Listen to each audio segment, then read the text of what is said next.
Hello students, आज के इस वीडियो में हम लोग क्लास 5 के हिंदी व्याकरण में भाषा और व्याकरण, ये आपका फर्स्ट चैप्टर है, भाषा और व्याकरण। ठीक है, इसके बारे में हम लोग पढ़ेंगे। किसके बारे में? भाषा और व्याकरण के बारे में।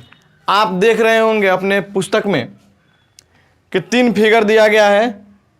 पहला लिखा है गूंगा व्यक्ति, दूसरा है अध्यापक, तीसरा है लेखक। इसमें कुछ सेंटेंसेस भी दिए गए हैं, कुछ वाक्य भी दिए गए हैं। इन वाक्य के माध्यम से हम लोग भाषा और व्याकरण को समझने की कोशिश करेंगे।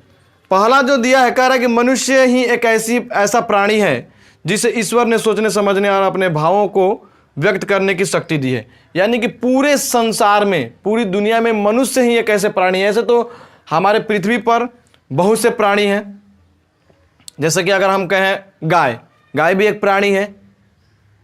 अगर हम बोले हाथी, हाथी भी एक प्राणी है। बोल दिया जाए चींटी, चींटी भी क्या है? एक प्राणी है। ठीक है, यानी कि मनुष्य ही एक ऐसा प्राणी है जिसे ईश्वर ने सोचने समझने और अपने भावों को व्यक्त करने की शक्ति दी है। यानी कि इतने पूरे विश्व में, पूरी दुनिया में, यानी कि हमारी मान लीजिए पृथ्वी पर बहुत सारे प्राणी पाए जाते हैं। उन प्राणियों में मनुष्य ही एक ऐसा प्राणी है जिसमें ईश्वर ने सोचने समझने और अपने भावों को व्यक्त करने की शक्ति दी है।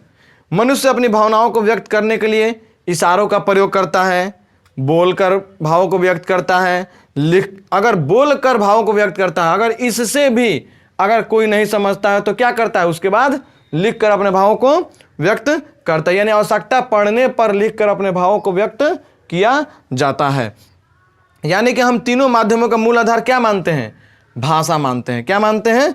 भाषा मानते हैं। यानी कि जिस साधन द्वारा मनुष्य अपने विचारों का आदान प्रदान करता है, यानी कि जिस साधन द्वारा मनुष्य अपने विचारों का आदान प्रदान करता है, वह क्या कहलाता है? भाषा कहलाता है। क्या कहलाता है? भाषा। यह आदान प्रदान 2 ढंग से किया जाता है, यानी कि 2 तरीके से किया जाता है।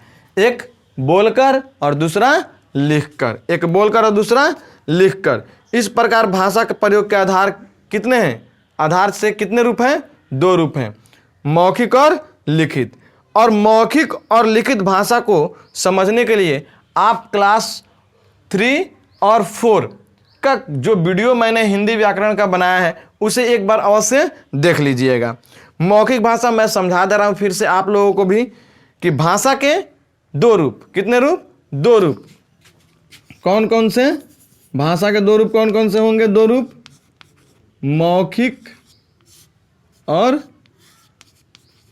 लिखित। ठीक है, मौखिक और लिखित। मौखिक भाषा को हम लोग क्या कहते हैं? कथित भाषा भी कहते हैं। ठीक है, मौखिक यानी कि जब व्यक्ति अपने मन के भावों को बोलकर व्यक्त करता है तो वह भाषा का मौखिक रूप कहलाता है। जब व्यक्ति अपने मन की भावों को क्या करता है? बोलकर व्यक्त करता है तो भाषा कौन सा रूप कहलाता है? मौखिक रूप या कथित रूप कहलाता है। ठीक है, सेकंड नंबर है लिखित। जब व्यक्ति अपने मन के भावों को लिखकर व्यक्त करता है तो वह भाषा का लिखित रूप कहलाता है। ठीक है, तो भाषा का मौखिक रूप हम संभाल कर नहीं रख सकते। एक सबसे बड़ी बात यह है, इसे जानना है कि भाषा की मौखिक रूप को हम क्या कर सकते हैं? संभाल कर नहीं रख सकते। यानी कि मैं जो कुछ बोल रहा हूं तो आप इसे 11 दिनों तक नहीं संभाल कर रख सकते हैं। यानी कि क्योंकि बोलकर प्रकट किए गए विचार बोलने के बाद नहीं रहते हैं। इसके विपरीत भाषा के जो लिखित रूप हैं हम कई रूपों में संभाल कर रख सकते हैं। भाषा के लिखित रूप को हम कई रूपों में संभाल कर रख सकते हैं। चाहे तो हम एक पेज पर एक बड़ी पुस्तक बना सकते हैं, एक डायरी बना सकते हैं ना। यानी कि भाषा का जो लिखित रूप है उसे हम कई रूपों में क्या कर सकते हैं? लिख कर रख सकते हैं। ठीक है, यानी कि संभाल कर रख सकते हैं। यानी मौखिक भाषा को सीखने की आवश्यकता नहीं पड़ती है। मौखिक भाषा को सीखने की आवश्यकता नहीं पड़ती। क्यों? क्योंकि कह रहा है कि वह बच्चा अपने घर परिवार से अपने आप ही सीख जाता है, लेकिन लिखित भाषा को सीखने के लिए अभ्यास की आवश्यकता पड़ती है। यानी कि भाषा के जो 2 रूप है, मौखिक और लिखित, तो मौखिक भाषा को सीखने की आवश्यकता नहीं पड़ती है। क्यों नहीं पड़ती है? क्योंकि मौखिक भाषा जो होती है इसे हम अपने घर परिवार आस पड़ोस से ही सीख जाते हैं, लेकिन लिखित भाषा को सीखने की आवश्यकता पड़ती है। ठीक है, अब है आपका कि अपने भाषा, आपने मौखिक और लिखित भाषा जाना। आपका एक पॉइंट है लिपि। क्या है? लिपि। लिपि में कह रहा कि अपने मौखिक भावों को जिन चिन्हों द्वारा लिखकर व्यक्त किया जाता है वे चिन्ह लिपि कहलाते हैं। इसलिए मैंने पहले ही बताया कि आप 3 और 4 का वीडियो एक बार देख लीजिएगा। हिंदी व्याकरण में जो वीडियो बनाया गया है उसको एक बार अवश्य देख लीजिएगा, उसमें भी लिपि के बारे में समझाया गया है। ठीक है, कारण किसी भी भाषा के लिखने की विधि को क्या कहा जाता है? लिपि कहा जाता है। जैसे कि हम यहाँ पर लिखे हैं जो भी, ये किसी भाषा के लिपि हैं, और ये कौन से लिपि में लिखे गए हैं? देवनागरी लिपि में लिखे गए हैं। अगर इसी का हम इसको स्क्रिप्ट कहा जाता है, तो ये जो लिखा गया है तो ये भी ये लिखने की विधि है, लेकिन ये जो लिखने की विधि है ये लिपि कहलाएगा। लेकिन ये किस लिपि में है? रोमन लिपि में है, जिसको हम लोग SCRIPT स्क्रिप्ट उच्चारण में करेंगे। इसका उच्चारण क्या करेंगे? लिपि। क्या करेंगे? लिपि। तो ये रोमन है और ये आपका क्या है? देवनागरी है। ये क्या है? देवनागरी है। यानी कि मैं ये नहीं बता रहा कि देवनागरी है, ये रोमन है। ये लिखने का जो तरीका है ये रोमन लिपि में लिखा गया है, और ये जो लिखने का तरीका यानी लिखने की जो विधि है किस लिपि में लिखी गई है? देवनागरी लिपि में लिखी गई है। यानी कि किसी भी भाषा के लिखने की विधि को क्या कहा जाता है? लिपि कहा जाता है। प्रत्येक भाषा के लिए भाषा के लिपि चिन्ह अलग अलग होते हैं तथा उन्हें अलग अलग नामों से जाना जाता है। जैसे हिंदी भाषा की लिपि देवनागरी है, उसी प्रकार अंग्रेजी भाषा की लिपि क्या है? रोमन है। पंजाबी भाषा की लिपि क्या है? गुरुमुखी है। और उर्दू भाषा की लिपि फारसी है।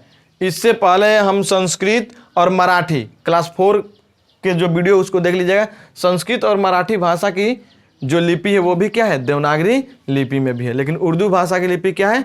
फारसी है। क्या है? फारसी है। अब आपका कह रहा है भाषा के बाद कह रहा है व्याकरण। कह रहा है कि भाषा की शुद्धता व एकरूपता को बनाए रखने के लिए उसके व्याकरण का योगदान अत्यंत महत्वपूर्ण होता है। यानी कि व्याकरण क्या करता है? व्याकरण हमें शुद्ध शुद्ध लिखना, बोलना, पढ़ना और समझना सिखाता है। ठीक है, यानी कि भाषा की शुद्धता को और एकरूपता को बनाए रखने के लिए हमें किसकी आवश्यकता होती है?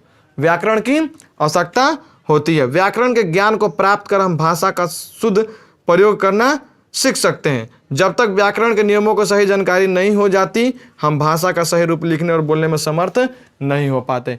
यानी कि भाषा का सही रूप लिखने में कब हम समर्थ होंगे? जब हमें व्याकरण की सही जानकारी होगी तब। कर जो शास्त्र हमें, यानी कि व्याकरण की परिभाषा को एक बार ध्यान से सुनिएगा, मैं बता रहा हूं कि जो शास्त्र यानी कि जो विषय हमें वर्णों, शब्दों और वाक्यों के शुद्ध प्रयोग की जानकारी देता है वह शास्त्र या विषय उस भाषा का व्याकरण कहलाता है। एक बार व्याकरण की परिभाषा फिर से सुन लीजिए। जो शास्त्र हमें वर्णों, शब्दों और वाक्यों के शुद्ध प्रयोग की जानकारी देता है वह शास्त्र या विषय उस भाषा का व्याकरण कहलाता है। वाक्य शुद्ध है या अशुद्ध इस बात का पता वही लगा सकता है जो व्याकरण का ज्ञान रखता है। यानी कि जो वाक्य हम प्रयोग करते हैं वे वाक्य शुद्ध हैं या अशुद्ध हैं इसका पता कौन लगा सकता है? जो व्याकरण का ज्ञान रखता है। तो आज हम लोग क्या पढ़ें? भाषा और व्याकरण के बारे में पढ़ें। आगे आपका अभ्यास यानी कि एक्सरसाइज दिया हुआ है। इसमें टोटल 8 क्वेश्चन है। पेज नंबर है आपका 7। इसका क्वेश्चन आप बना जाइएगा 1 to 8, 1 से लेकर 8 तक। पहला क्वेश्चन है, एक बार मैं पढ़ दे रहा हूं। भाषा किसे कहते हैं? दूसरा है भाषा के दोनों रूपों को समझाकर लिखिए। तीसरा है लिपि किसे कहते हैं? चौथा है कि निम्नलिखित भाषाओं की लिपियों के नाम लिखे। जैसे अंग्रेजी की लिपि क्या है, अभी हम लोग इसमें जाने। हिंदी की लिपि क्या है, उर्दू की लिपि क्या है, पंजाबी की लिपि क्या है। भारतीय संविधान में स्वीकृत 18 भाषाओं के बारे में अध्यापक से जानकर रिक्त स्थानों को लिखिए। हाँ, 5वां क्वेश्चन जो है ये क्वेश्चन मैं आप लोगों को क्लास में बताऊंगा, इस वीडियो में नहीं बता रहा हूँ, क्लास में आप लोगों को बताऊंगा। भारत में निम्नलिखित राज्यों में बोली जाने वाली भाषाओं के नाम अध्यापिका से जानकर लिखिए। अब यहाँ पे 6 नहीं यानी 5 और 6 ये आप छोड़ दीजिएगा, यानी कि 5 और 6 आपको नहीं बनाना है। आपको बनाना है 1 2 3 4 और उसके बाद 7 और 8। 7 क्वेश्चन है कि व्याकरण किसे कहते हैं और 8 नंबर क्वेश्चन है व्याकरण का क्या कार्य है, उदाहरण लिखिए। ठीक है बच्चों, तो आज के वीडियो में बस इतना ही। नेक्स्ट वीडियो में हम लोग नेक्स्ट चैप्टर पढ़ेंगे। ठीक है।